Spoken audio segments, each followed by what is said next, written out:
La escasez de agua amenaza el 46% de los proyectos de hidrógeno en España.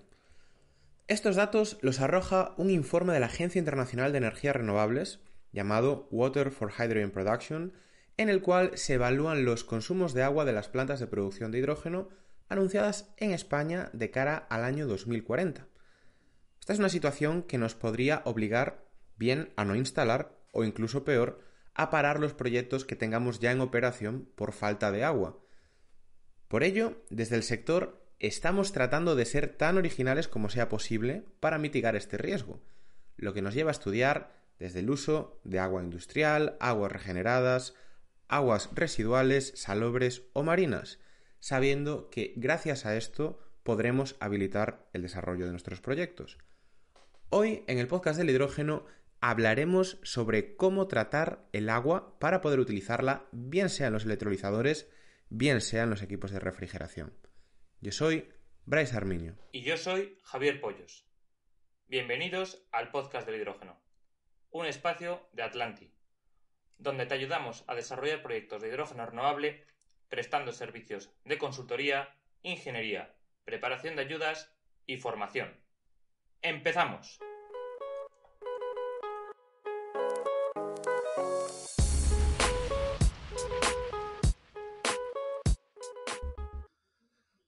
Tenemos hoy el placer de contar en nuestro espacio con un amigo desde hace ya mucho tiempo, que no es otro que Sergio Meana, CEO de Hydritec.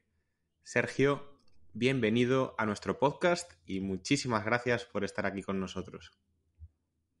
Hola, ¿qué tal? Muchas gracias a vosotros por invitarme. Es un placer estar aquí después de tanto tiempo escuchándoos y tanto tiempo colaborando con vosotros. Y bueno, aquí me tenéis para hablar de lo que nos gusta a todos, del hidrógeno y en este caso del agua. Buenos días, Sergio. Me sumo al agradecimiento de Bryce por estar aquí con nosotros y también darte la bienvenida a este espacio. Y para empezar, tú ya lo has dejado caer, Hydritec, agua. ¿Podrías presentarte tanto a ti como a la compañía Hydritec para que nuestros oyentes os puedan situar? Pues mira, sí, yo soy Sergio Meana, soy el CEO de Hydritec Water Systems, la empresa en la que trabajo. Somos una empresa con 20 años de experiencia en el sector de tratamiento de agua. Somos ingeniería y fabricantes a la vez de plantas de tratamiento de agua, muy especializados en sistemas compactos y modulares y muy relacionados con el sector energético y la descarbonización. De hecho, tenemos otra delegación, otra empresa que se llama Improener, muy enfocada también en hidrógeno, descarbonización y sobre todo plantas de biogás. Y un poquito el paradigma de la empresa, como en esos 20 años de experiencia que os comentaba, desde hace 10 años hemos intentado enfocarnos a sistemas pensando mucho en plantas internacionales, en buscarnos un poco el trabajo fuera de España, en diversificar. Y lo que busqué en ese momento fue plantas que fuesen totalmente compactas, instaladas, premontadas y probadas, para que cuando fuésemos a estos países no tuviésemos que andar instalando, probando, que pudiésemos trabajar en países pues como hemos trabajado, tipo Antigua y Barbuda, República Dominicana, Cuba, en los que es muy complicado encontrar nada allí y lo que queremos es el concepto de la informática, plug and play, que la planta esté totalmente probada, suministrar una tubería de entrada de agua, una tubería de salida de agua tratada y un desagüe. Y a partir de ahí, que sea una caja negra que venga todo premontado desde España. Y bueno, a partir de ahí fuimos creciendo un poquito en varios sectores, uno de ellos el sector energético, y desde varios años trabajamos bastante también con producción de agua desmineralizada.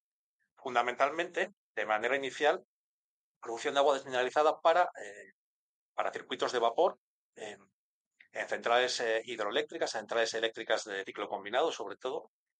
Y a partir de ahí vimos bastantes posibilidades con la producción de hidrógeno, porque bueno, básicamente la calidad de agua que se necesita para producir hidrógeno es muy parecida, similar o idéntica que la que pueden requerir los ciclos combinados para alimentación de calderas. Entonces, desde hace unos años estamos bastante metidos en la producción de hidrógeno o la, digamos, producción de agua desmineralizada para producir hidrógeno. Estupendo. ¿Cuánto tiempo lleváis entonces metidos en el tema del agua? En el tema del agua llevamos 20 años. Inicialmente empezamos con Estáis... pequeños sistemas de depuración, osmosis inversa pequeñitas, sistemas de desinfección, y a partir de ahí fuimos creciendo poco a proyectos más globales, a soluciones más complejas y más compactas. A medida que la empresa crecía, las soluciones que nos pedían eran de mayor tamaño y de mayor complejidad. También Claro. comentarlo, somos una empresa que estamos muy enfocados y tenemos una apuesta muy clara por la investigación y desarrollo. Muchos de los productos que vamos desarrollando están pensados en tener una mayor eficiencia energética, por un lado, y luego algo que desde el principio nos consume bastante tiempo y recursos, de manera que queramos crecer a partir de ahí, que es que nuestras plantas sean lo más compactas y pequeñas posibles. Muchas veces el reducir el tamaño de nuestras plantas, pensando en una externalización de los productos, de nuestros servicios, implica poder reducir a lo mejor una planta que se tendría que transportar en 3 contenedores marítimos a hacerlo en uno. Eso al final son menos problemas, reducimos costes de transporte y sobre todo aumentamos la eficiencia de la planta. Genial. Con ese ímpetu de renovación y entrada en nuevos sectores, hace unos años ya has comentado, empezó el hidrógeno, empezó la electrólisis, un nuevo nicho muy interesante desde luego para vosotros, así que vamos directamente a ello. La primera pregunta es el tratamiento de agua para la electrólisis. La teoría dice que se necesitan 9 litros de agua por cada kilogramo de hidrógeno, pero este valor en la realidad es que es diferente, se dispara 10, 15, 20, 25. ¿Por qué aumenta tanto esta diferencia? Pues mira, si os explico. La producción de hidrógeno, como sabéis, es una cuestión de estequiometría. El hidrógeno, sabéis que se produce a partir del agua, la molécula de agua es H2O, con lo cual siempre tenemos una parte de hidrógeno y oxígeno que va a ser siempre proporcional al hidrógeno que producimos. Es verdad que de manera teórica cada kilo de hidrógeno es prácticamente 9 litros de agua, pero de agua ultra pura. Depende un poquito del tipo de electrolizador, va a cambiar esa calidad, pero siempre va a ser agua ultra pura. ¿Qué pasa? Que para nosotros disponer de 9 litros de agua ultra pura a partir de un agua de pozo que tenga cierta conductividad, vamos a tener que hacer una separación de agua ultra pura por un lado y agua rechazada con esa salmuera, ese rechazo de sales por otro. Con lo cual, para obtener 9 litros de agua ultra pura vamos a necesitar pues aproximadamente 12, 14, 15 litros, dependiendo de la calidad de agua de red, agua de pozo, agua real que nosotros vamos a gastar. De ahí que al final esa conversión no sea realmente 9 litros de agua, sino un poquito mayor. Vale, sí, ahora profundizaremos más los diferentes procesos que hay para purificar y para desmineralizar este agua. Pero otra pregunta que te queremos hacer es que en la producción de hidrógeno no solo necesitamos agua para el proceso de electrólisis, sino también existen otros consumos, como la refrigeración. eh, las calidades no son siempre las mismas, ¿verdad? No, es verdad que la producción de hidrógeno requiere de agua ultra pura, pero es verdad que la propia refrigeración normalmente, dependiendo un poquito del tipo de fabricante, suele hacerse un circuito cerrado porque no hay un rendimiento 100% en el hidrógeno, no todo el agua que va a pasar por el electrolizador se va a pasar a hidrógeno, se va a convertir en hidrógeno, con lo cual ese circuito cerrado se puede reutilizar también o volver a reincorporar al tanque de entrada. Entonces, normalmente la propia refrigeración, dependiendo del fabricante, suele hacerse con la calidad de agua de entrada y suele incorporarse dentro de la producción de agua que el fabricante requiere. De ahí que de esos 9 litros teóricos, como comentabais antes, también deberíamos aumentar un poquito por ese agua de consumo que tengamos para la refrigeración. Agua de refrigeración que aquí, bueno, nos puede llegar a implicar incluso más del 50% del consumo de la planta, ¿no? También depende de qué alternativa vayamos a utilizar, que yo creo que en muchos casos la gente sí que interpreta eso de, como vamos a disociar agua, vamos a terminar por consumir mucha agua por esta disociación. Pero todo ese calor que generamos por la ineficiencia de los equipos, al final toca disiparlo, que tampoco vamos a tratarlo aquí porque eso es un episodio que tenemos ya programado para uno de los próximos, pero sí que al final nos termina por matar, ¿no? Sobre todo los del norte tenemos más suerte que podemos irnos con aeros, pero si te vas al sur con temperaturas más elevadas o a la costa del Levante, Dios mío, es algo que puede ser un problemón. Pero buenas noticias saber que eso no toca tratarlo, Sergio, que es lo que venimos a hablar hoy aquí. Y yo también te quería preguntar, además aquí tenemos la suerte de que, bueno, en el mundo del hidrógeno muchas cosas se comentan sin, digamos, tener una gran cantidad de proyectos establecidos e instalados, pero en el caso del agua, tú lo has dicho antes, no es nada nuevo el tema de tener que tratar el agua para elevar su pureza pues hasta el grado necesario para un equipo de electrólisis, ¿no? Para un electrolizador. Vosotros lleváis 20 años haciendo esto. ¿Nos puedes contar, por favor, qué pasos se tienen que seguir para elevar esa pureza, pues desde los niveles o los parámetros más comunes hasta una pureza de agua suficiente para introducirla a las celdas de la electrólisis? Pues sí, vamos a ver. Lo importante es tener claro que al electrolizador, ya dependiendo un poquito del tipo que sea, va a requerir más calidad o menos, pero lo importante es que llegue agua ultra pura. Con agua ultra pura nos referimos a agua que no tenga prácticamente nada. O sea, tiene que tener sales disueltas, ni sales en suspensión, ni sólidos en suspensión. ¿Cómo llegamos a eso? Hay varias alternativas. La más utilizada es inicialmente un sistema de desinfección. Da igual que tengamos después qué tecnología vayamos a utilizar, que si no tenemos una desinfección previa, vamos a tener problemas de crecimientos de algas, de crecimiento de bacterias en las membranas. Entonces, siempre inicialmente, de manera común a cualquier tipo de tratamiento, intentaremos hacer una desinfección que puede ser una simple cloración, no tenemos que ir mucho más allá.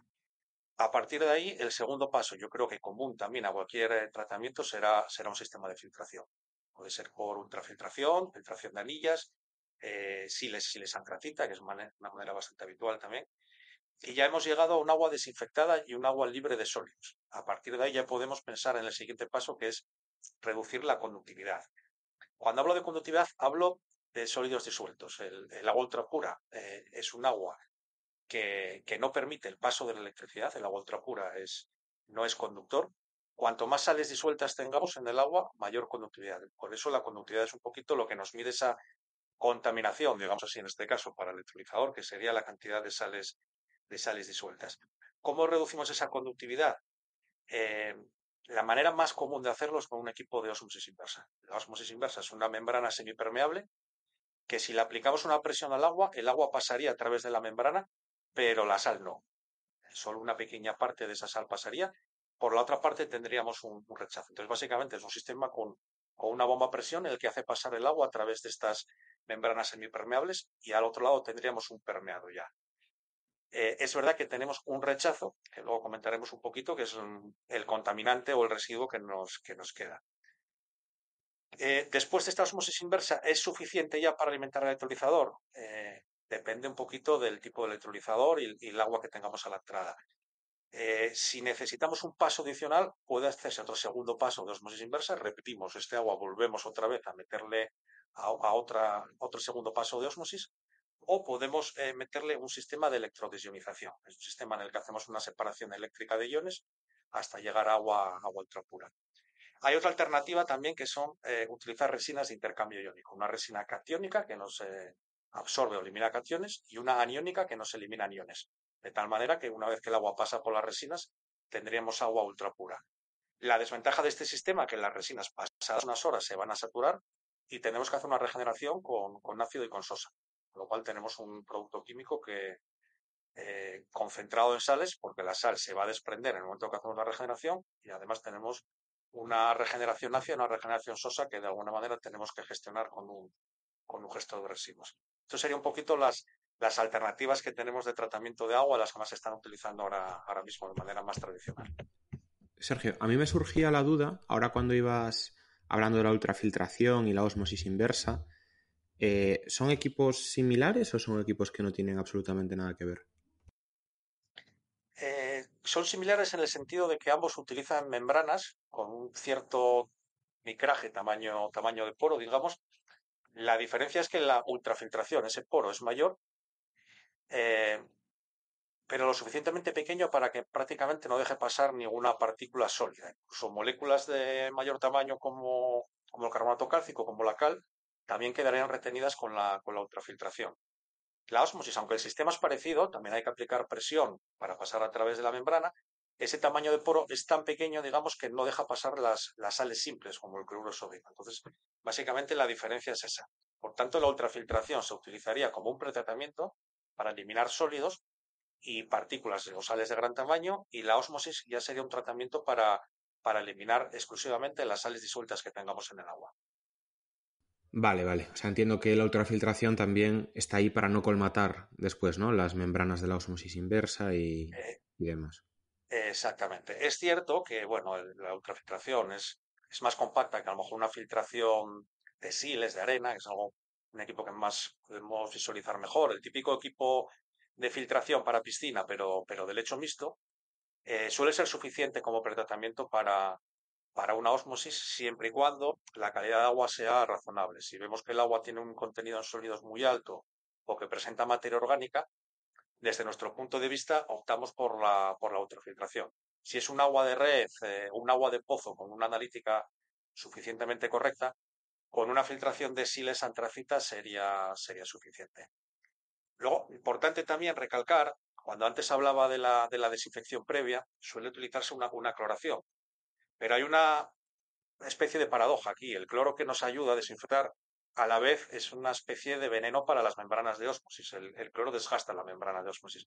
Con lo cual, ese cloro que previamente tenemos que añadir para desinfectar es necesario eliminarlo antes de llegar a la etapa de ósmosis.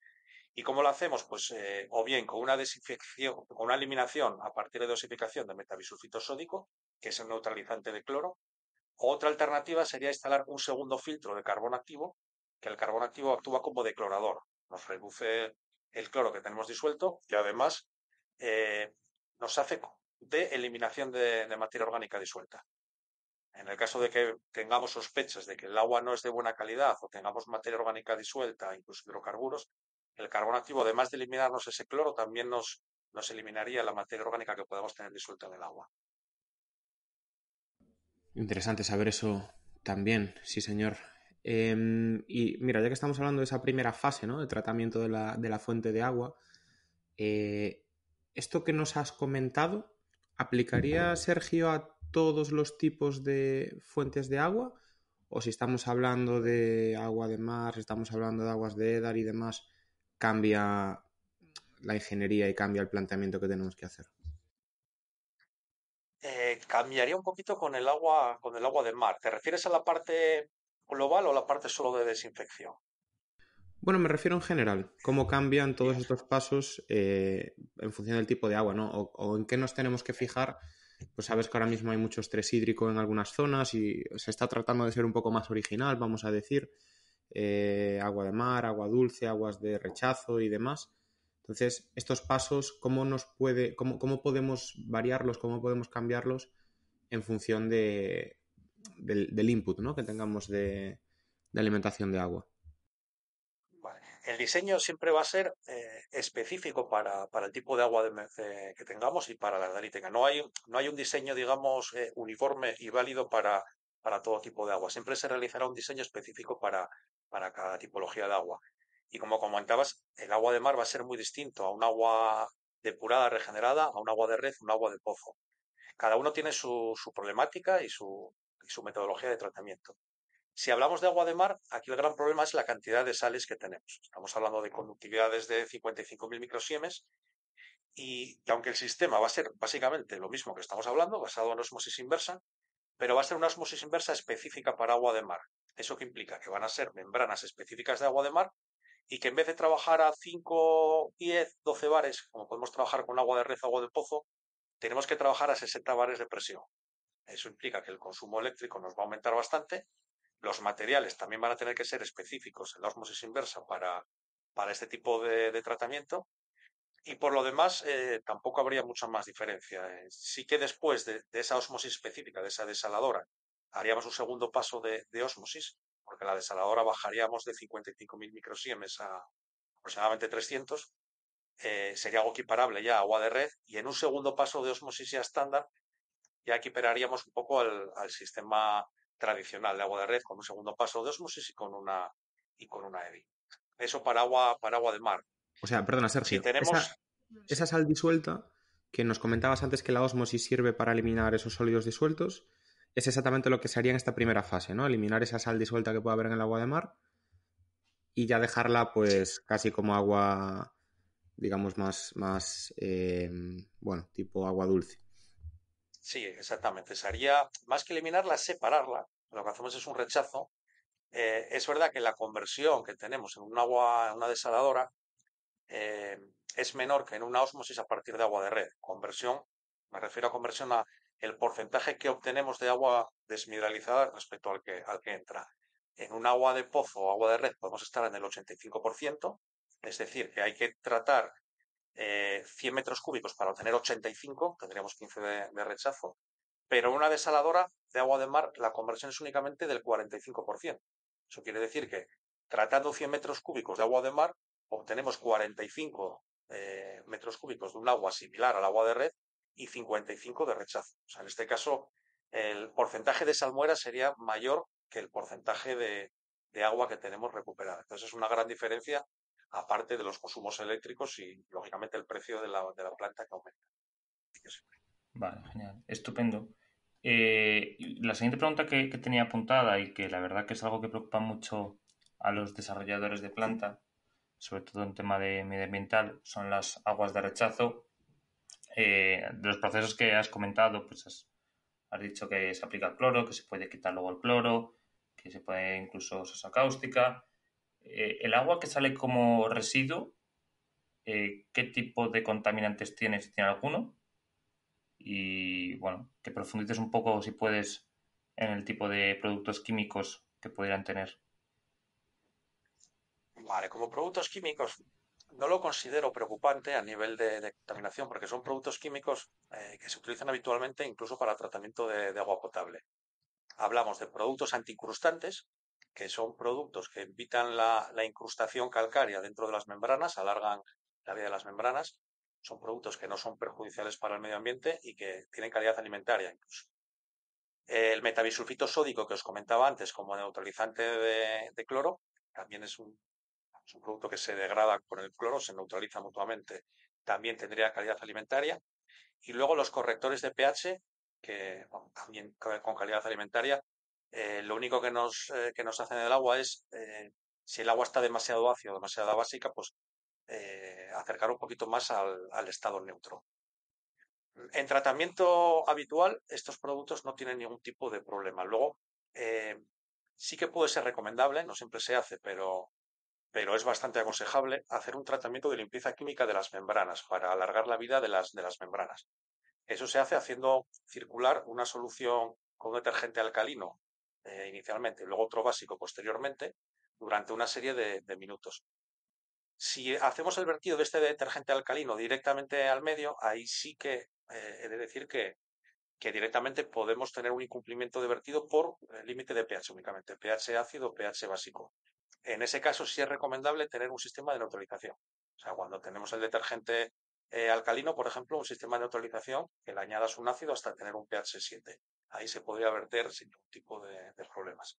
Con lo cual, a nivel de producto químico, no es algo que debiera preocuparnos en el medio.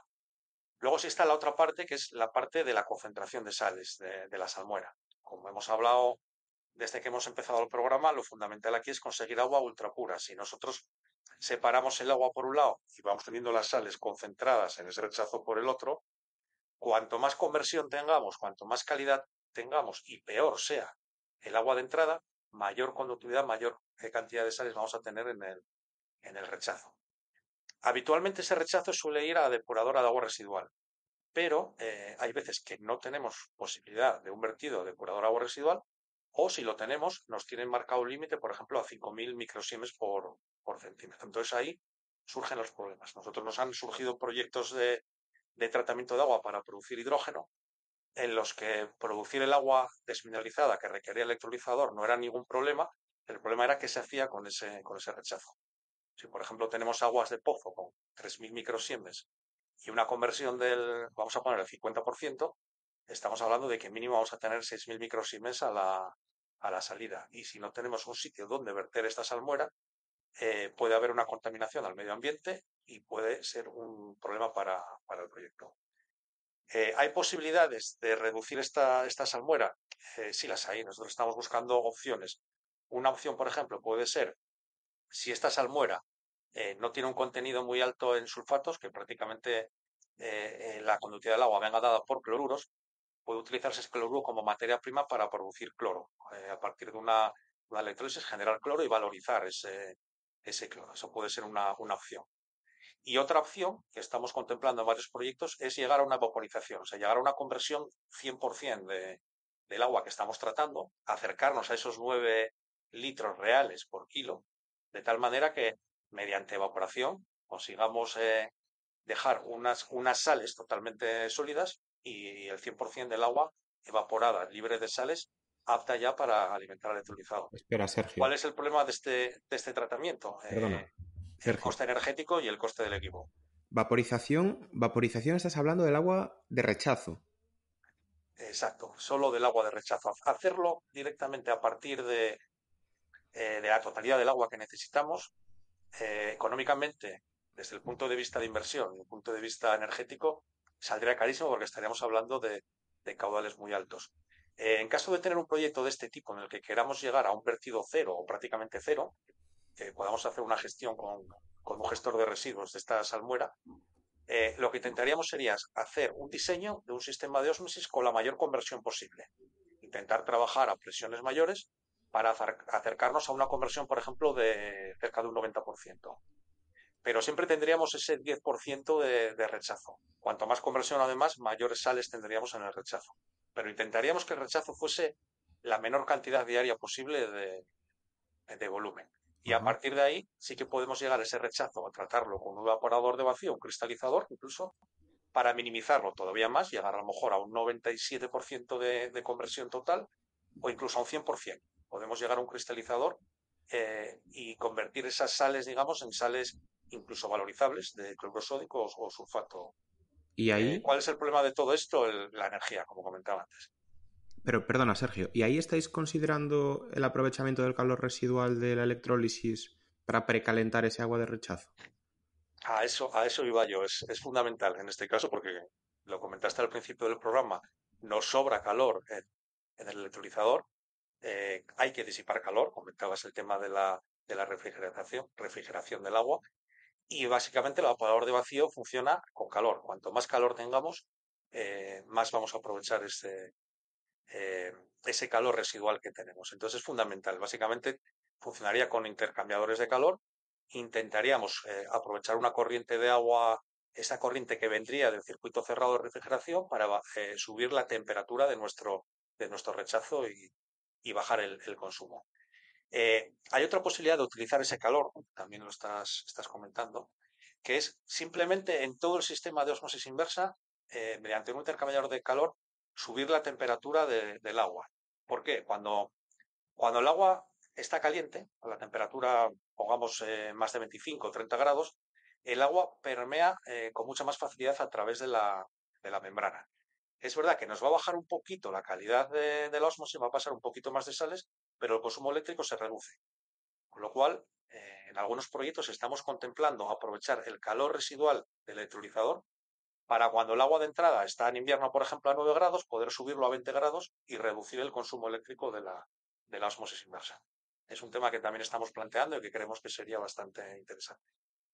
Es tremenda la cantidad de ingeniería que tenemos una vez que empezamos a profundizar, ¿verdad? Porque al final haces eso, pero por otro lado entonces el requerimiento de cooling va a ser mayor porque el agua de entrada siempre actúa también como refrigerante, vamos a decir, pero hay que hacer todo ese balance de qué me compensa más, qué me compensa menos y cómo favorece al proceso. Es bonito, Sí, sí, estamos, menos mal que estamos muchos metidos en números. esto, pero Además, da daros para cuenta pensar en que, cualquier paso, ¿eh? claro, daros cuenta que muchas veces cada kilovatio que estamos gastando de más en una osmosis, una desaladora, es un kilovatio que estamos dejando de producir de hidrógeno. Esos números muchas veces tenemos que tenerlos en la cabeza e intentar maximizar el proyecto de cualquier manera, vamos. Y eso sin entrar en la siguiente pregunta que tenía, y ya lo había comentado Bryce antes, ¿no? Eso de echar imaginación en la obtención de agua. No sé qué opinión te merece, Sergio, estas nuevas modalidades de aprovechar el agua, por ejemplo, de la SEDAR o incluso de la humedad del aire. ¿Lo ves como algo razonable o lo ves que ya la complejidad se dispara por la suma de procesos y de equipos? Sí, sí, a ver, vamos por partes. Aprovechar la humedad del aire. Hemos planteado algún proyecto de este tipo también Vamos, en países, por ejemplo en Qatar, lo hemos estado moviendo, aunque hay una humedad relativa enorme, el coste eléctrico es, vamos, brutalmente barato, nada comparable aquí en España. Y haciendo números, allí sí que podría ser rentable un proyecto de este tipo, aprovechar el agua de la humedad del aire. Aquí no, ni la humedad en España es tan alta, ni el coste eléctrico es lo suficientemente barato como para poder soportar el consumo eléctrico que tendría deshumidificar el aire. Sí que técnicamente es posible, o sea, hay equipos en los que se puede producir 5 o 10 metros cúbicos al día a partir de la humedad del aire, pero como os comento, mm, ese coste energético, ese peaje que tendríamos que pagar aquí en España no lo vemos factible desde el punto de vista técnico-económico, digamos. Otro tema distinto ya es reutilizar el agua de la seda. Eso creemos que es básico. Tenemos una apuesta firme y clara en Hidritec con este tipo de proyectos. De hecho, estamos trabajando en algún proyecto de este tipo. Y básicamente se trata de no utilizar fuentes de agua que pueden ser utilizables para agua potable. ¿Para qué robar agua potable cuando tenemos agua residual que tenemos que hacer algo con ella? Sí es verdad que es complejo directamente el agua residual a la salida de la depuradora, meterlo directamente a ese tratamiento básico que antes os comentaba. Hay que hacer un tratamiento previo de regeneración, básicamente eliminarle todos los sólidos que tenga ese agua, quitarle materia orgánica residual que pueda tener, y una vez que ese agua empieza a asemejarse un poquito a un agua de red, entonces ya iríamos al tratamiento convencional y estándar que antes comentaba.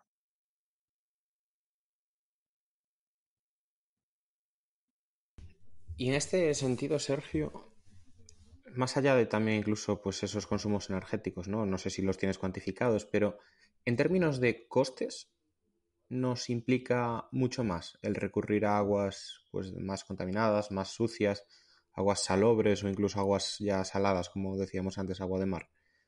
O el principal coste es esa columna vertebral, ¿no? Que siempre se repite en las plantas que nos contabas al principio.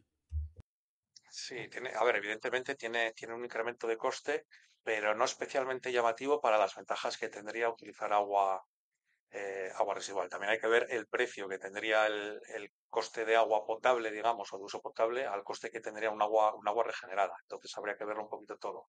Sí que es verdad que desde el punto económico, yo creo que lo que más pesa es la energía para poder eliminar esas sales. Por ejemplo, a partir de un agua de red, agua de pozo, podemos estar hablando de un consumo de 0,5 kilovatios por metro cúbico, pero si nos vamos a agua de mar, el consumo se incrementaría a 4 kilovatios por metro cúbico, para que veáis un poco las cifras que estamos manejando. Lo que más va a pesar no en el CAPES, en la instalación, sino en el OPES, en el consumo eléctrico, va a ser la cantidad de sales que tenga ese agua. Sí es cierto que las aguas depuradas tienen un poquito más de conductividad que el agua de red, pero si vais a una ciudad con 300 de conductividad en el agua potable, el agua de red a lo mejor está en 500, 600, sube un poquito, con lo cual por ahí tenemos un pequeño incremento en la presión de funcionamiento y en el coste energético. Y luego, lógicamente, en el tratamiento de ese agua. Sí es importante también distinguir cómo nos van a dar ese agua, porque hay muchas veces que ciertas depuradoras municipales ya incluyen un sistema terciario. Digamos que el sistema secundario es el sistema biológico que nos permite, tratamiento biológico que nos permite verter al medio directamente, y el terciario sería el tratamiento que además nos permitiría recuperar y regenerar ese agua. Hay varias instalaciones municipales que tienen sistemas, por ejemplo, de desinfección y ultrafiltración, que antes hablamos, y te entregarían un agua en unas condiciones bastante decentes para, con un tratamiento mínimo, como puede ser a lo mejor una filtración de carbono activo para terminar de eliminar materia orgánica, y con eso ya sería suficiente para hacer el tratamiento estándar que hemos comentado durante todo el programa. Si no nos dan ese tratamiento terciario, entonces tendríamos que hacerlo nosotros. Ahí ese coste ya tendríamos que tenerlo en cuenta dentro de la planta, pero tampoco sería algo muy descabellado. No es que utilizar agua residual vaya a suponer un aumento del 100% del coste del proyecto. A lo mejor puede ser un aumento de un 20%. Poner unos. Oye, pues es buenísimo. Yo simplemente aquí por añadir una cosa, que lo dejaste caer antes, otra cosa que tenemos que poner en el modelo y ver qué nos compensa más es ese coste del agua. Es decir, no es lo mismo coger un agua residual, que incluso pues muchas veces se tiene que pagar, ¿no? por vertirla, y por el contrario un agua pues que esté en perfectas condiciones, que muchas veces eres tú el que tiene que pagar por cogerla. Entonces, bueno, es también muy interesante el ser capaces de evaluar eso y luego también poner en la ecuación pues las condiciones de residuo, de si se puede coger un residuo o no, cómo valorizarlo y demás, ¿no? Entonces, bueno, no dejan de ser pues más factores, más parámetros que tenemos que ir metiendo en esta ecuación para saber qué opción escoger, ¿no? Que ahí estáis también vosotros, Sergio, desde Idritec, que ya lo estás dejando caer, trabajando mucho, ¿no? No simplemente proveyendo el equipo, sino que también trabajando mucho en evaluar las alternativas. Sí, de hecho nosotros intentamos ir a un paso más. De hecho, estamos en uno de los proyectos de I+D que tenemos, en este caso, financiados por el gobierno asturiano, por Sequence, y haríamos el proyecto, el proceso completo. O sea, incluiría el sistema de depuración eh, y a partir de ahí haríamos el tratamiento del agua de salida de la depuradora con el terciario hasta llegar a agua desmineralizada para producir hidrógeno. Es un poco el tratamiento completo. Y yo creo que es importante todo lo que estamos hablando. Se habla mucho de todo el potencial del hidrógeno y siempre se comenta, vale, pero ¿de dónde va a salir tanta agua para producir hidrógeno? ¿Y vamos a reducir nuestros recursos hídricos para producir hidrógeno? Eso, pues hay muchas personas que no, parece que no les gusta. Y esto es una manera de compensarlo, ¿no? Vamos a darle un aprovechamiento a nuestras aguas residuales para tener un aprovechamiento energético, un valor energético del agua residual que estamos produciendo. Yo creo que debería ir por aquí el crecimiento del hidrógeno en este país. Genial. Y un poco saltando de tema y volviendo a lo que comentábamos antes, ¿no? De aprovechamiento y sinergias con la planta de electrólisis. No sabemos si estáis trabajando en algo relacionado con el aprovechamiento, esta vez no de la energía térmica, sino del oxígeno, para alguno de los tratamientos del agua, o no es posible. Sí, yo creo que también es fundamental. Aquí, como hablamos antes, se trata de pensarlo todo y sacarle el máximo partido técnico y económico a todos los inputs y los outputs de la planta. Y aquí el oxígeno, pues bueno, ya sea para aprovechamiento medicinal o sobre todo en nuestro caso, yo creo que es muy importante pensar en ese aprovechamiento de oxígeno para el propio sistema de depuración de agua residual. Antes, si recordáis, hablaba de tratamiento secundario, tratamiento terciario. Bueno, estaría por un lado el primario en un agua residual, que es hacer un desbaste. El secundario sería el tratamiento biológico y el terciario esa regeneración ya que nos permite reutilizar el agua. El tratamiento biológico normalmente se basa en utilizar bacterias de tipo aeróbico que consumen oxígeno, respiran oxígeno. Entonces, en una depuradora convencional lo que se hace es un soplante que utiliza aire para inyectar un sistema de difusión de aire dentro de un reactor biológico para que dentro de este reactor se desarrollen los microorganismos aeróbicos. ¿Qué pasa? Que estamos bombeando aire que realmente lleva solo un 21% de oxígeno, el resto es nitrógeno. Tenemos un consumo eléctrico por digamos, hacer un bombeo o un soplante de un gas inerte.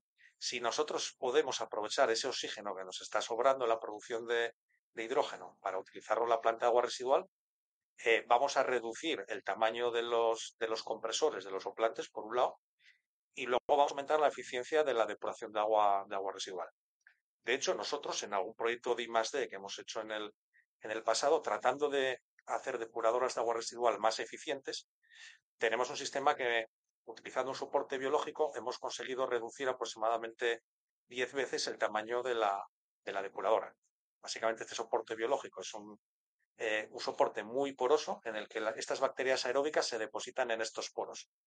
¿Qué nos limita el tamaño de la depuradora? La cantidad de oxígeno que podemos meter en un espacio determinado. Claro, si en vez de meterle aire le podemos meter oxígeno puro directamente, aprovechando el oxígeno que viene del electrolizador, conseguimos aumentar la eficiencia de la depuradora y reducir más el tamaño. Con lo cual, para nosotros, el aprovechamiento del oxígeno proveniente del electrolizador es clave. Pues a mí me quedan pocas preguntas, Sergio? Porque la verdad que nos estás aclarando un montón de dudas que nos van surgiendo. Una de las pocas ya que te quería hacer en esta entrevista es sobre el espacio. Porque al final, vosotros, y lo has indicado en vuestra presentación, tratáis con equipos pues más modulares, ¿no? Que ya vengan incluso ensamblados desde España, donde pues entiendo que las certificaciones y demás ya también están obtenidas en España. Pero me interesaba saber mucho este tipo de plantas, comparado también sobre todo con el resto de la planta de la electrólisis y demás, qué porcentaje de espacio pueden utilizar y también si varía mucho en función de los distintos tipos de agua que hemos ido comentando a lo largo de la entrevista. Sí, para que os hagáis una idea, por ejemplo, un electrolizador de 100 megavatios, podemos estar hablando de un contenedor de 40 pies, un contenedor marítimo de, vamos, 12 metros de largo y 2 metros y medio de ancho. Para todo. Sí que es verdad que un poco, sí, para todo el tratamiento, para todo el tratamiento de agua. Dependiendo un poquito, claro, de la tipología de agua, ¿eh? Con un agua estándar, puede ser agua de red, un agua de pozo normal. Eh, Todo esto varía mucho, dependiendo de si es agua de mar, que la conductividad es mayor, podemos requerir 2 pasos de ósmosis, o si es agua residual y tenemos que incluir la regeneración, pues a lo mejor el meterle un sistema de ultrafiltración, esto va sumando todo espacio y hay que mirar cada proyecto por separado. Sí que es verdad que es un poquito nuestra especialidad, nuestro know-how, el intentar hacer las plantas lo más compacto posible. Pues por ejemplo, el sistema de osmosis inversa, solemos irnos, cuando andamos un poco más justos de espacio, a contenedores de 40 pies high cube, que tenemos un poquito más de altura y le ganamos membranas hacia la altura del contenedor, lo más compacto posible para intentar que entre dentro del contenedor, siempre dejando un margen para la operación de la planta. Que, bueno, algunas veces hemos visto plantas por ahí que entra, pero luego al que ha desarrollado la ingeniería se le olvida que esa planta hay que mantenerla durante muchos años y tiene que ser accesible. Eso también es importante tenerlo en cuenta. Pues oye, realmente llamativo, ¿eh? El poco espacio que utilizan. Sí que entiendo, Sergio, que si nos vamos, por ejemplo, a esos tratamientos de aguas residuales, donde haya que meter tratamientos biológicos y demás, ahí sí que ya, digamos que la física, la química y la biología nos imponen unos tiempos de residencia y unos tiempos de tratamiento que, bueno, ahí sí que nos iríamos a superficies mayores, ¿no? Sí, sí, si entramos en un tratamiento biológico, para que poner unos números, en un agua residual urbana, característica de cualquier ciudad, y en un proceso biológico estándar, estaríamos hablando de unas 22, 24 horas de tiempo de residencia, con lo cual, si tenemos 300 metros cúbicos al día, por poner un ejemplo, necesitaríamos un reactor biológico de esos 300 metros cúbicos aproximadamente. Es verdad que nosotros tenemos sistemas más compactos, de lecho móvil MBBR, que podemos reducir unas 10 veces este tamaño, incluso lo que antes comentábamos del aprovechamiento del oxígeno para reducir aún más. Pero sí que los tratamientos biológicos implican un mayor espacio y los tratamientos físico-químicos, al final, utilizando un poquito también el ingenio para reducir ese espacio o ganarlo en altura, no es necesario tanto espacio como en los biológicos. Vale, entendido. Pues además, mira, justo el otro día que lo comentábamos por un proyecto en el que estamos trabajando contigo, hablábamos de esto y al día siguiente fui a visitar una fábrica y lo tenían. Entonces me acordé mucho porque lo tenían allí, que es una cuba que además está incluso metida dentro de la nave, no es como el típico reactor biológico que tienes fuera y que está ahí en el exterior, sino que este era una cuba pequeñita que tenía dentro de la nave y dije, fíjate lo poco que ocupan realmente, era llamativo verlo. Yo ya, como decía, me quedaban pocas cosas, ahora solo me queda una, que parcialmente la has contestado con esa evaporación en vacío, pero es sobre todo saber, sabes que dentro del sector del hidrógeno, pues un poco por necesidad, siempre estamos esperando innovaciones disruptivas, tanto en tecnología como incluso modelos de negocio. Yo aquí te voy a cuestionar un poco más por la tecnología, que es, ¿tenemos vías alternativas o posibles, pues eso, tecnologías innovadoras que estén presentes también y que estén empezando a llamar a la puerta para el tratamiento del agua en las plantas de producción de hidrógeno, combustibles sintéticos y demás? ¿O lo que hay, lo que nos has contado, es a lo que tenemos que ceñirnos? No, por supuesto, como os comentaba al principio del programa, somos una empresa inquieta, siempre estamos buscando investigación, desarrollo, mejorar las posibilidades. Yo creo que no debemos conformarnos y hay abiertas muchas líneas ahora de mejora. Desde tratar directamente, por ejemplo, agua de mar, el desarrollo de electrolizadores específicos para agua de mar. Aún tema estamos moviendo. Ahí estaríamos tirando piedras contra nuestro propio tejado porque nos estaríamos fumando de alguna manera el tratamiento de agua, pero bueno, también es una alternativa, ¿no? Que podamos utilizar de alguna manera electrolizadores que no necesiten un tratamiento de eliminación de sales. Y luego, en cuanto a alternativas para la ósmosis inversa, tratamiento con resinas o electrodesiniciación, nosotros estamos desarrollando una tecnología, la tenemos ya bastante desarrollada en alguna plantita pequeña y la estamos utilizando, que es la tecnología de CDI, desionización capacitiva. Es algo relativamente el concepto parecido a la electrodesionización. La electrodesionización utiliza energía eléctrica para separar los iones. Aquí hacemos un poquito lo mismo. Utilizamos una serie de materiales carbonosos muy porosos y muy conductivos. Aplicamos una diferencia de potencial de tal manera que hacia un lado tenemos cationes y hacia el otro lado tenemos aniones separados. Cuando tenemos una separación de cargas, eso es un condensador, es una batería, un almacenamiento eléctrico.